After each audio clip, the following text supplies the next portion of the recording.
पालकी में होके सवार चली रे, मैं तो अपने साजन के द्वार चली।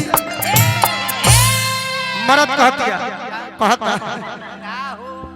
काहे किसी आइल बड़ू मेरा रूप फोन लगल सके बाहर चल गई आवे आवे कहता नहीं आवत है नहीं। मामा हो देखो काट कहता रवि जी हर बोलावे लो नया वेलो खाली राते दी तड़पावे लो कि ऐसे जे करब नादानी रजऊ आदे दे हम लीज प जवानी रो उठे के बाद हर तो बोलावे लो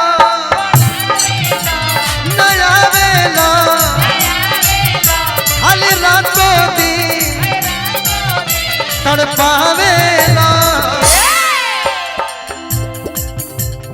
ऐसे जे करब नादानी रजऊ दे दे हम लीज प जवानी रजऊ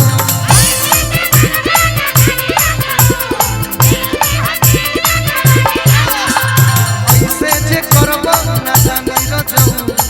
दे दे हम लीज प जवानी रजऊ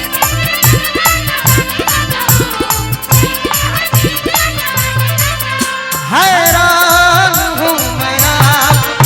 जुल्फों को हैरान हूँ मैं आप जुल्फों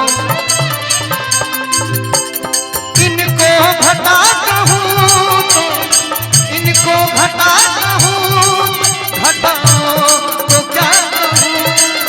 हैरान हूँ मैं आप जुल्फों को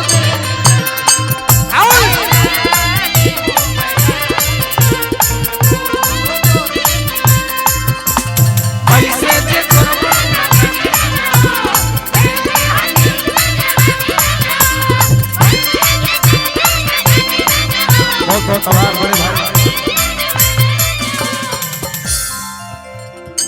इकौना सफर भाई अंकित राय जी की तरफ से हजारों हजार रुपए का पुरस्कार देखो हित दिला रुपया वेल भोजपुरी से बहुत बहुत पुरस्कार और अंकित भैया के आशीर्वाद जय हो।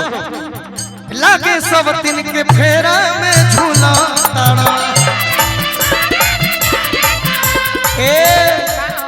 इस घर वाली कन्या के भूला तारा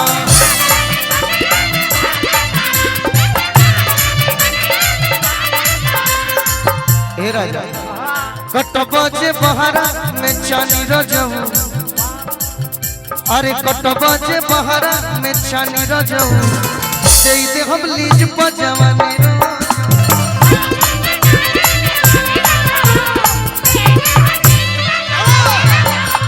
कटबजे बहरा में चानी रजऊ दे दे हम लीज प जवानी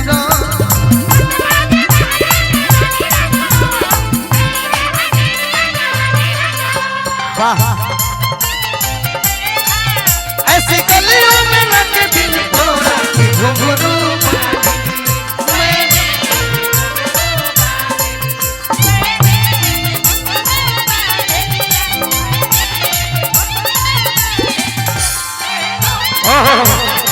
मैंने भाई घुंघरू मैंने घुंघरू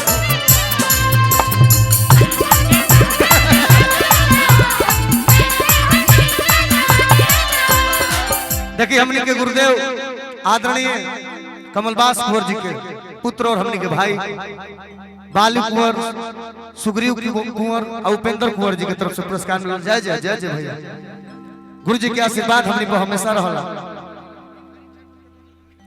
जखमी जी वो गीत लिखत नहीं कि भर भोजपुरी में हर लहरता धार चंदन जादव गोलूरा ये खाली मिर्चाई है मिर्चाई बस छका दे जान लो आगावा बाबू इनकर गीत में ये जादू है क्या लिखल है कि आई जखमी जितेंद्र की ना फाइनल करो आना तो चंदन के नामे अपन चैनल करो भैया जी आई जखमी जितेंद्र की ना फाइनल करो ना तो चंदन के नामे अपन चैनल करो